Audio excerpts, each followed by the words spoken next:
నీకు నీ నాయకుడికి బుద్ధి లేదు. మీరు అధికారంలో వచ్చేంత వరకు అక్కని చెల్లిని కూడా వాడుకున్న మీ నాయకుడు గురించి నువ్వు మాట్లాడుకోవాలి. పవన్ కళ్యాణ్ గారి గురించి మాట్లాడితే నీకే గాలిబోద్ది తప్పితే ఇంకోటి ఏమీ లేదు.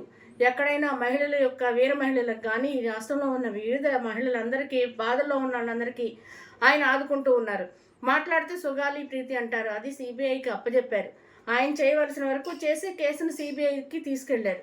ఇంతకన్నా ఏం చేయాలి? మహిళల యొక్క అభివృద్ధి కోసం ఎన్నో విధాలుగా గ్రామ స్థాయి నుంచి కూడా గ్రామాలు బాగుండాలి, ఆ పల్లెలన్నీ బాగుండాలని చెప్పి రోడ్లు వేయటం, ఎలక్ట్రికల్ అవసరాలు కావాల్సినవన్నీ కూడా ఆయన సమకూర్చడం జరుగుతుంది.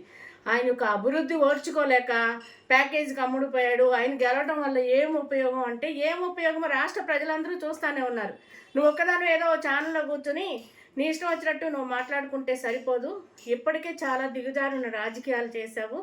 నువ్వు అధికారంలో ఉన్నప్పుడు మంత్రిగా ఉన్నా కూడా నీ హోదాను నువ్వు మర్చిపోయావు, నీ స్థాయిని నువ్వు మర్చిపోయావు. డాన్సులు వేసావు, నాలుగు మడత పెట్టావు, ఎలా పడితే అలా చేసావు.